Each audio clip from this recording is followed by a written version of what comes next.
కాకినాడ జిల్లా తుని మున్సిపల్ రాజకీయం మలుపు తిరుగుతుంది. తుని మున్సిపల్ చైర్పర్సన్ సుధా బాలు రాజీనామా చేశారు. తనతో పాటు తన కౌన్సిలర్లపై దాడులు జరుగుతున్నాయని ఆమె ఆరోపించారు.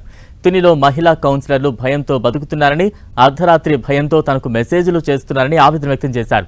వైసీపీ కౌన్సిలర్లు ప్రశాంతంగా ఉండాలన్న ఉద్దేశంతోనే రాజీనామా చేసినట్లు చెప్పారు. తన ఇంటిపై దాడి చేసి తిరిగి తనపైనే కేసులు నమోదు చేశారని సుధా బాలు ఆవేదన వ్యక్తం చేశారు. ఈ కేసులో తనను A1 నిందితురాలిగా చేర్చడంపై ఆమె అభ్యంతరం వ్యక్తం చేశారు.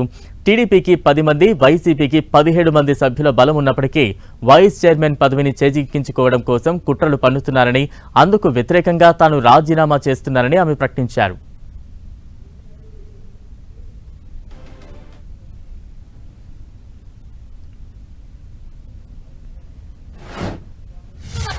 వైస్ చైర్మన్ అన్నది ఎలాగ అయిపోతుంది.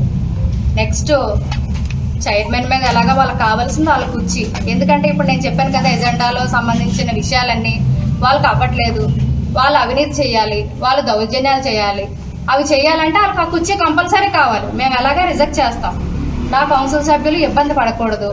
వాళ్ళని విపరీతంగా మానసికంగా వాళ్ళ ఇంట్లో పెద్దవాళ్ళని కూడా వాళ్ళ ఇళ్ళకి వెళ్ళి బెదిరించి, పిల్లలు బెదిరించి, స్కూల్కి వెళ్తున్న పిల్లల్ని బెదిరించి, ఏంటమ్మా ఇది?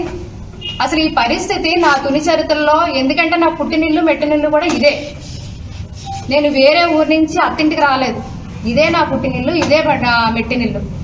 ఆడవాళ్ళు, ఇంతమంది ఆడవాళ్ళు ఇబ్బంది పడుతుంటే వాళ్ళ ఇబ్బంది నేను చూడలేక నిరసనగా, అలాగే మార్కెట్లో జరుగుతున్న పరిణామాలు, వ్యాపారస్తులు ఇబ్బంది పడడం ఇష్టం లేక, అది కాకుండా మరీ ముఖ్యంగా తుని పట్టణం ప్రశాంతంగా ఉండాలని వాళ్ళకి నేను ఈరోజు చైర్పర్సన్గా కూడా రిజైన్ చేస్తాను.